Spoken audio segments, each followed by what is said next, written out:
A midlife crisis is more than just a cultural stereotype. It's a real psychological struggle that can surface between the ages of 40 and 60. Often triggered by aging, loss, or unmet expectations, it can actually lead individuals to question their identity, make impulsive choices, or abruptly abandon long term commitments. While not officially classified yet as a mental illness, the emotional and relational fallout is very real, especially for the spouses and families left behind. This podcast gives voice to those living through the aftermath, exposing the hidden pain, and seeking accountability, healing, and understanding. Thank you for joining us today on MLC Bomb Drop and Beyond. The stories and events discussed in this podcast are for informational and entertainment purposes only and should not be considered legal, medical, or professional advice. Any names, locations, or identifying details have been changed to protect privacy. Any similarities to actual persons, living or dead, or real events are purely coincidental. The information presented on this podcast is for informational purposes only and should not be considered as professional advice. Always consult with a qualified expert regarding any decisions related to your specific situation. The views expressed by guests are their own and do not necessarily reflect the opinions of the host or the podcast creators. All righty. Well, hi, Claire. Thank you so much for joining us today on MLC Bomb Drop and Beyond. I understand your bomb drop started around 2018, and your husband is still in the tunnel. I don't think we've had anybody on who has who's been able to see their spouse in the tunnel. And since you have that perspective, I think that would be great for you to share with us today, like what you've seen from the beginning, like how he was. That was like 7 years ago, almost. And also in today's episode, we've disguised Claire's voice. So what you hear is an AI generated voice to protect her privacy and her family's privacy. Once I learned more about MLC, the more I could see that it had already kind of started before that. I would say it kind of started in 2010. If you'll remember, the economy was kind of wacko then, and people were worried about losing their houses. And he actually lost his job during that time. And he had been promised a promotion, and he had just finished this big project for the company, and they had this big celebratory dinner. And after they had this celebratory dinner, he's expecting them to give him this big raise, give him this big promotion. And instead they said, "Should we tell him now?" And that. And he was like, yeah. What? And they said, "You need to leave your office immediately. You are being dismissed." And it was a long and complicated reason. I never really knew what happened, but I suspect somebody tripped him up at work, and he was betrayed, and it was really ugly. And anyway, it took him a while to get over that. I literally thought he was going to have a nervous breakdown. And we even kind of talked about it a little bit because there was an obsessive compulsion for, I've got to find a job.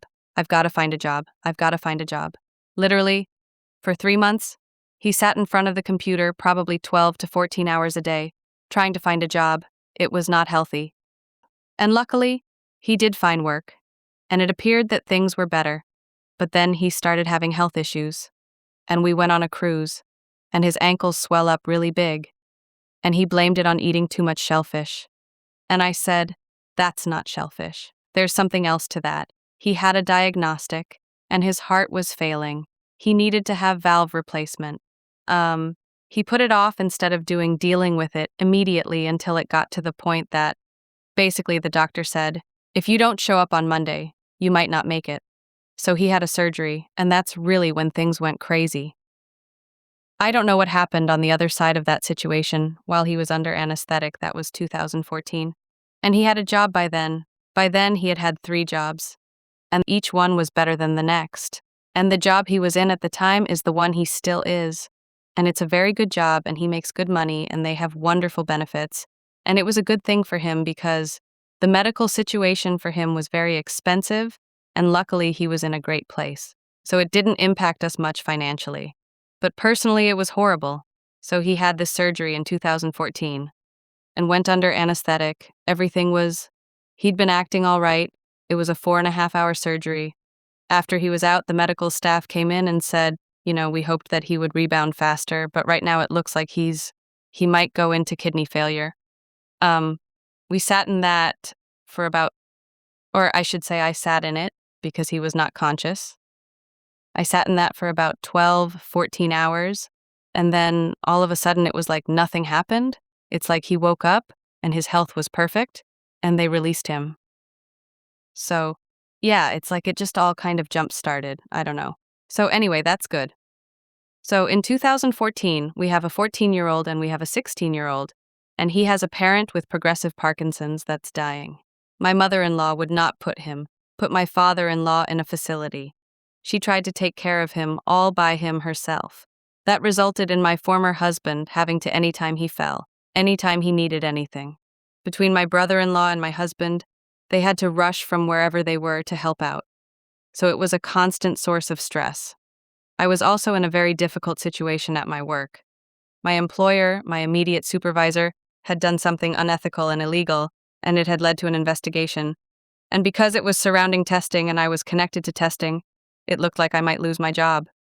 So my job, my certification, something, I don't know, it was a lot. And then, you hope you're going to get relief. And instead of getting relief, his dad died in 2016. And when his dad died in 2016, I thought that that would be a relief for him. But then, of course, it caused all other things that happen when we lose.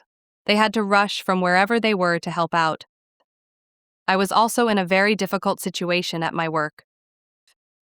My employer, my immediate supervisor, had done something unethical and illegal, and it had led to an investigation. And because it was surrounding testing and I was connected to testing, it looked like I might lose my job. So my job, my certification, something, I don't know, it was a lot. And then, you hope you're going to get relief, and instead of getting relief, his dad died in 2016, and when his dad died in 2016, I thought that that would be a relief for him. But then, of course, it caused all other things that happen when we lose our parents. So in 2016, I put myself in extensive counseling because I was very depressed between my husband's behavior, my children's behavior, and what was going on in my career. I was barely keeping my head above water. And a miracle occurred in that process. I discovered unconditional love for him and for my family, and I thought, okay, I'm coming out on the other side of this. Things are going to be great. Gonna have a great situation. And then our daughter left for college. Actually, right before our daughter left for college, before her graduation, he started acting very strange. And he had always been. We'd always been great partners with anything socially, with anything. He had his part, I had my part. We worked in tandem. We had been together so long, we didn't even have to talk about what needed to happen. We were just a great partnership. We knew how to piggyback off of each other. And he left me kind of stranded to do my daughter's graduation party all by myself, which was weird. He would have never done that before. And then when she left for college, he had one of his good tennis friends dropped dead on the tennis court. And then he was really acting crazy before, like, staying gone, not coming home from work till like 11 or 12 at night, 50 leaving before I got up. That went on for about a month. And I repeatedly, whenever I saw him, asked him, "What's going on?" He wouldn't say, he wouldn't answer. He'd walk out of the room, he'd start a fight. All throughout, from 2014 on, he would start a fight rather than a conversation. And if I ever tried to talk about anything like, what's going on with the bills because we always had late fees, or what's going on with this, he would just get mad and turn it into a fight, and I was dumb enough to take the bait. It took a lot for me to take the bait, but by the time I did take the bait, it was a full-blown, ugly fight. So I want to say the end of September of 2018, 1st of October, we went out to eat. And I thought, okay, good, we're going to go out to eat. And it was It was a terrible choice of restaurant, and it was very loud, and it was very crowded, and it was impossible to have a conversation. And while we were eating, he said, I need to tell you, I think I want a divorce. And I said, what? I can't hear what you're saying. And I literally couldn't hear what he was saying. He had to tell me like 3 or 4 more times. And finally I was like, are you kidding me? What? And we talked, and he said, let's get out of here. It's too loud. We can't even hear each other. And I thought to myself, dude, that's the universe telling you, back up, don't be doing this. But anyway, we had a conversation, and he said, I just stated the obvious. We've been going through a lot of transition. There's been a lot of hard things.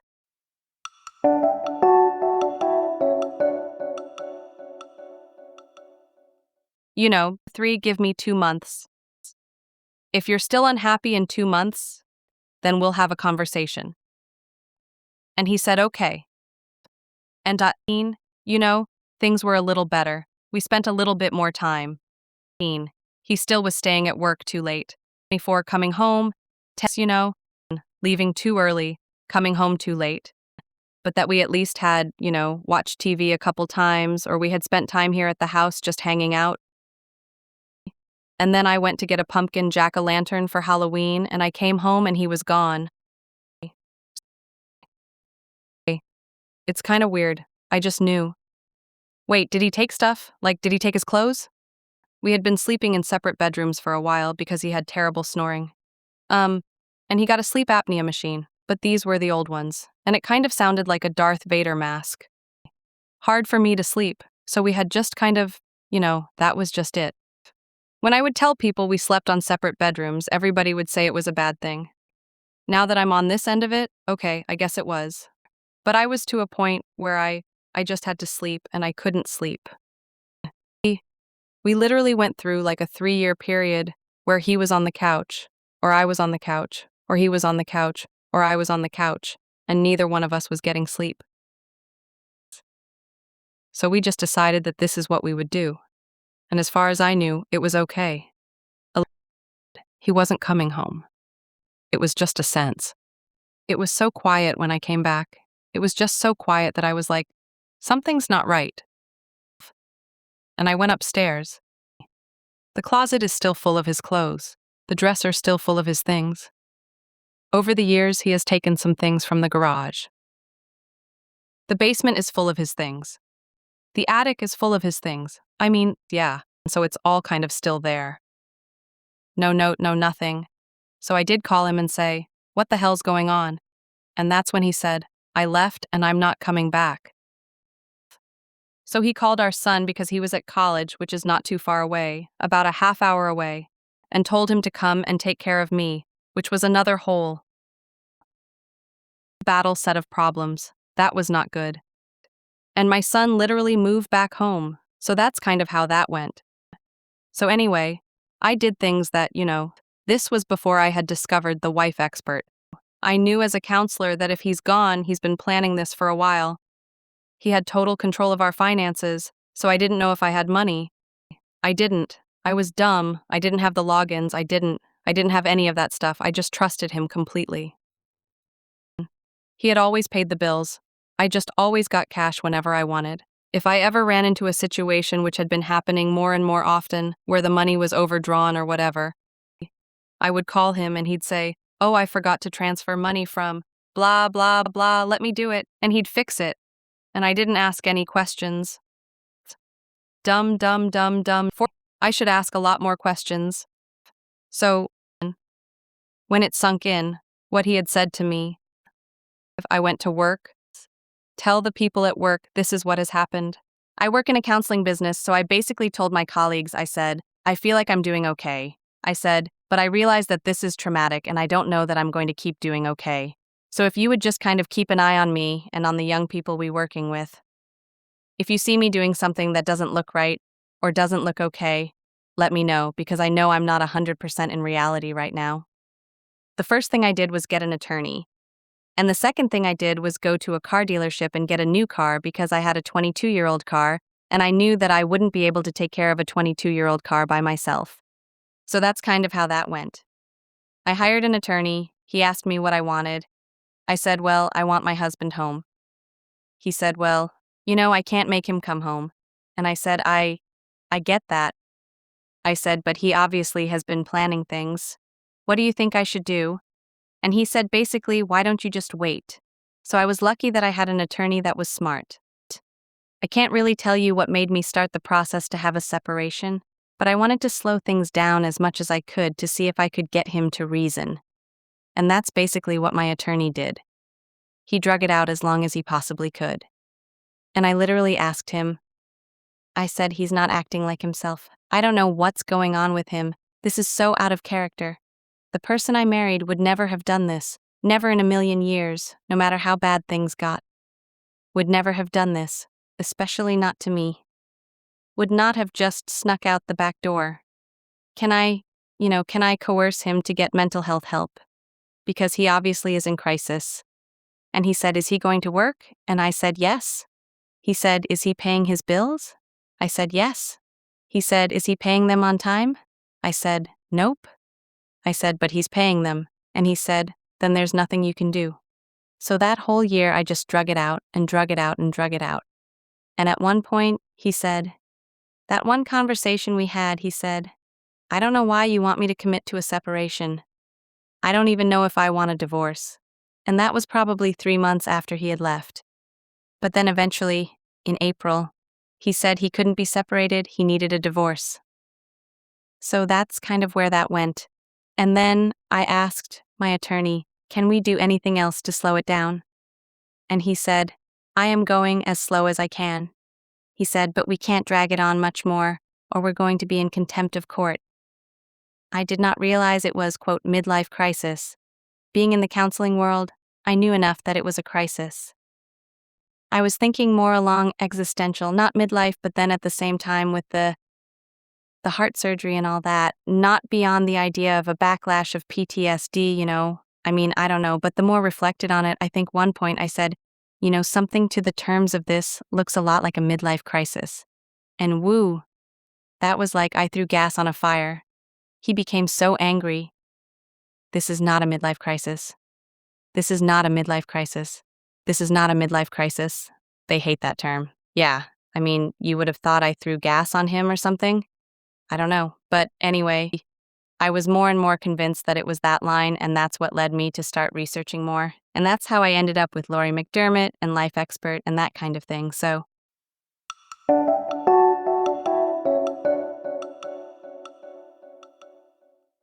yeah, but we actually celebrated our 33rd wedding anniversary, and then we were divorced in 2019. Well, you expect hard things to happen in life. I think we got maybe more than our share all at once. I think that was not good. But I don't know that you can control what life throws at you. The first thing that was weird when this very, very first started happening is he started hanging out with people that were much younger. One of his best friends during this time frame was 28 years old, which was kind of weird. This whole different group of tennis people, it's kind of unfair because I'm in the counseling world. They were a really big group of very dysfunctional thrill seekers. I don't know how to say it nicely, smoking a lot of weed, getting drunk all the time. During the whole time prior to me really seeing what kind of crisis he was in, we had had a couple of big arguments because he had come home drunk and he had driven, and we had had a couple of those arguments about, don't you realize, I'll come and get you, we could lose everything, yada yada yada, so forth and so on. In this time before we actually were divorced, I did go watch him play tennis, and we went out to eat at his typical place that he went to with all these tennis people. And I was shocked that everybody in the bar knew who he was. We were talking about how there was this very young couple. They were celebrating their anniversary, and they had just been married like 6 years, I think. And I made the comment of, we've been married 32 years or something like that. And a lady and a woman at the bar, her whole face fell out. And I knew something had gone on between the two of them just because of how she had responded. I feel like this whole different person, he walked around all the bar, he acted like he owned the place. This is not the guy I was married to. The guy I was married to was not like that. It almost appeared that he bought drinks for all these people. It was very odd, almost to the point I used to watch the show called, oh, what was it? The Ghost Whisperer when I was younger. And it's like a soap opera with ghost. Anyway, in one episode, her husband dies, and while he's trying to be resuscitated, a spirit that dies goes into his body. And so, her husband's body dies, but her husband's spirit ends up in another body. And anyway, they just like body snatchers. Right. I sometimes felt like that's what happened to my husband after his heart surgery. It's like somebody different snuck in there and took over his body. Just somebody very different. It's like something snaps inside their brain, and at this, far from it. Because I do see him on occasion. I can tell when he's in the tunnel, and I can tell when he's not. When he's not in the tunnel, he's the person I know. And everything's very calm. Everything's very, for lack of a better word, real. And then when he's in the tunnel, it's like he's talking about this surreal life that I know nothing about. And that's the best way to describe it. And now, if I'm around him for any given point, I can actually watch his shift. Oh, and it's not unusual to watch a shift in a course of an hour. I mean, I can tell. I can tell when it's him, and I can tell it's the tunnel version of him. And it's like I can see visually the constant state of turmoil, the switching back and forth. I don't think he realizes that he's not being his complete self. Maybe I didn't see the real self. I don't know. Maybe the person I was married to all the time wasn't the real person. I don't know. Recently, he was helping me with a lake property that I inherited from my mother. And long story short, but it used to be me and my brothers, and my brother died. Then it was supposed to be me and my nephews, and my nephew died, and it's just been a lot, and I've had issues with it, and he helped me. He was helping me and my son with it because my son really wants us to hold on to it. It's a 2-hour car ride down, 2-hour car ride back.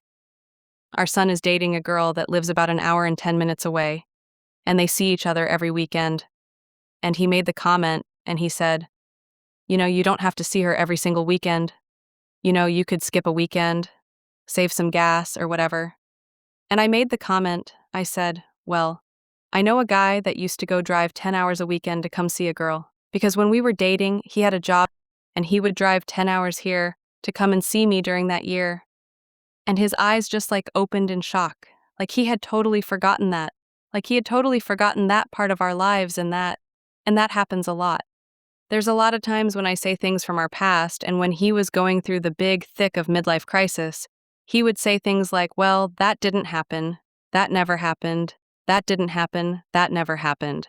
As the process of us actually having conversations, and me writing letters to him, and me trying to get to the person that I know I married, he would say, after about 3 months of doing that, pretty heavy, he would say, well, we just didn't take care of our marriage.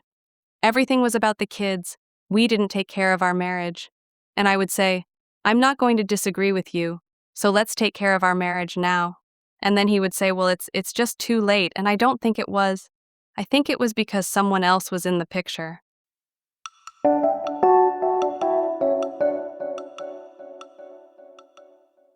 Despite having been in marriage counseling, he never really said anything. He'd say a lot of nothing in marriage counseling after he had left. When he would come to the house, we had more sincere, good conversations in those sporadic visits than we had in a whole year of marriage counseling, because he was finally talking about real stuff. But the tunnel, when you say describe it, it's kind of like they're looking at you off in the distance. It's like they check out. So it's like their eyes get a little more distant, conversation gets much more superficial, lot more proximity, physical distance between us. He does act scared, but I don't know why he does act scared. Scared I'm gonna touch him, whatever. I always give him a hug. I always thank him. I always tell him how amazing he is. He says nothing, or he'll respond with a text that'll say thanks. Very limited, but I mean, now he's in a relationship with a woman. He's been in this relationship with her. Now she's not the woman he was with when he was in the process of trying to leave. They broke up right after the divorce was final. And then He went on a dating site right after that, just madly trying to find someone. And I think he dated at least one other person before he met this lady. And then I don't think there was much time between when he met her than when they were living together. We've had like gatherings with our family, and I always invite them. I always invite. I always see him and invite him, but sometimes he comes, sometimes he doesn't. Most often he comes without her. She just makes sure she's not anywhere close to me, that she actually has to talk to me. I think the biggest thing is that while you didn't ask for this and this is not what you wanted, it can turn into something amazing. Luckily, once I got into this and started learning more about midlife crisis and I got a connection with the wife expert, I joined those support groups. I was able to kind of grow beyond it and maybe grow in ways that I would have never done before. This whole situation leaves you so vulnerable that you think it's very dangerous. But what you don't realize is it's a divine opportunity for you to care for yourself and love on yourself. I don't know about most your listeners, but everybody came first, not me. And to be forced to learn how to take care of yourself and to love yourself and to take your personal gifts and share them with the world in a way that you would have never thought of before is really amazing and can be really amazing. It's not easy. It's not easy at all. But it is a great opportunity to do all the things that you never were able to do before because you were deferring to a partner or you were deferring to a responsibility. For the first time ever, you get to call the shots. The other part I would caution people, it's so everybody wants you to be angry. Everybody wants you to be mad. Everybody wants you to be revengeful. Everybody wants you to be spiteful. I think the biggest takeaway from all of this is do whatever you can within your power to protect your family. Whatever you can. If you have children, make sure that you do whatever you can to keep the connection between the children and you and their mother, father. Be partners as a family. Refer to yourself as a family. I intentionally never say ex-husband. He is not an ex anything. He's part of my life. It's not something you can X out. Former husband. I think shing someone out has a very negative connotation, and everybody wants to imply that it's somehow possible to eliminate that connection. I don't think it is. I think it's part of who we are. It's woven through the very fabric of us as spiritual and physical beings. It's in there. It's not going anywhere. And you can deny it. I really think that's part of the problem. For his current girlfriend. She can't even be in the same space as her former husband. She won't speak to him. She quit speaking to her kids because they would speak to him. There's so much unhealthy about that, and there's so much about that that just makes it so much harder for you to heal. I will never be over this. I don't even think of it in those terms. I think in terms of I am going to grow beyond the hurt. I don't think the hurt's going to go away, but it doesn't have to run my day-to-day life. I think it's important. One of the best things that came out of all this, I don't come from a very forgiving stock. My family on both sides of parents thrive on, revenge and getting even and, forgive somebody. But don't ever forget and don't let somebody pull one over on you. And if they hurt you, then you find out a way to hurt them and make sure they don't ever know where it came from. That's the kind of culture that I was raised in. I think it's a common culture that our society as a whole embraces, choosing the exact opposite, that you're going to love somebody anyway. You're going to get a lot of backlash from that. But the part that you don't see coming is you're going to get a lot of peace, and you're going to get a lot of love from places you never saw coming. Hey guys, thanks for joining us today and hearing Claire's story. Claire also wanted me to share some information with you guys that she thought of after. She said she remembered something else. During the process and shortly after their legal divorce, they were talking about their family and her ex-husband said to her, well, I thought you and the kids wouldn't miss me. I thought you all would be so happy about this. And she asked him, where did you get this idea? And he shrugged and he said, well, everyone was just so unhappy. I thought this would make all of us happy. And she says to this day, she cannot understand how he equated problems, hard situations, and arguing to all of them as being better off if he just left. And 2 years ago, He also told their kids privately that he wished that he wouldn't have done it, but now he is stuck with this girlfriend, so that's just the way it's got to be. And she also said she never knew such great love and peace of spirit was possible. This process made her learn all this. Family connection doesn't end with a separation or a legal divorce. It's as infinite as love. Again, she says it's as infinite as love. If we're smart, we nurture this regardless of what it looks like.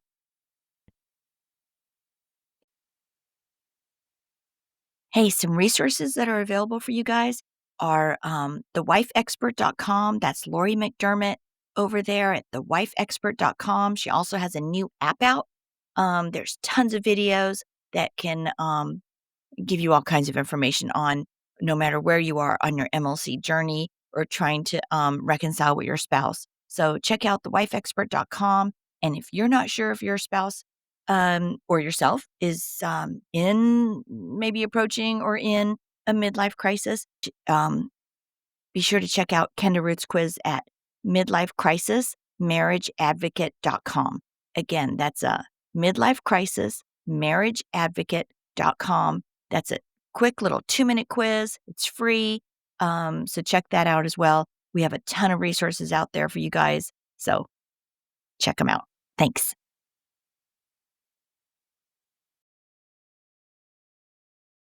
Hey guys, this is Trina, and I want to take a moment to speak directly to anyone who didn't choose the collapse but is living with the aftermath. When a spouse enters midlife crisis, the damage doesn't unfold slowly, it happens like an explosion. One day you're living a shared life. The next, the person you trusted has emotionally disappeared, rewriting history, minimizing the damage, and running from the very family they helped build. Friends are confused, the story gets simplified, and the spouse left behind is often expected to handle it quietly, gracefully, all while absorbing the fallout all alone. After the bomb drop, the survival guide for the left behind spouse was written for you. This book doesn't offer platitudes or false hope. It names what others avoid. Inside, I will walk you through what is actually happening when someone runs from themselves, why chasing answers only deepens the wound, and how to stabilize your life after emotional abandonment, emotionally, legally, and within your family. In this book, we talk about why these departures feel so sudden and destabilizing, because they are. Why the spouse who stays is often blamed, erased, or silenced. Why saving yourself is not abandonment, and how to grieve someone who is still alive while finding your footing again. This book does not promise reconciliation. It offers you guys something more necessary at this time, and that is stability, dignity, and a way forward when someone else has chosen to run. After the bomb drop, the survival guide for the left behind spouse is available now on Amazon Kindle in both ebook and paperback. And if you're standing in the blast radius and wondering how to survive what you didn't cause, this book was written for you. You guys, forward moving spouses, you are not alone. Left behind spouses, you are not alone. Those in crisis, you are certainly not alone. This is just crazy how epidemic this has become. I have a waiting list now of people from around the world that I'm trying to get to. And if you've been through a midlife crisis or been impacted by someone else's and you want to share your story, I'd love to hear from you. Hang in there, you guys. I will get to all of you. Please reach out to me at mlcbombdrop@gmail.com and visit us on Facebook and Instagram, MLC Bomb Drop. And just remember, your voice matters. Your story could be the one that helps someone else feel seen. It could help someone else feel heard. And you know, it will help somebody else feel understood. You are not alone, no matter where you are in your journey. If the bomb was just dropped, the earthquake just happened, if you are 7 or 8 years in and you're coming out of starting to wake up and awaken to this, um, you are not alone. It's sad that this is epidemic, but we're here to provide support. So until next time, take care and live authentically each and every day. Thanks again, you guys.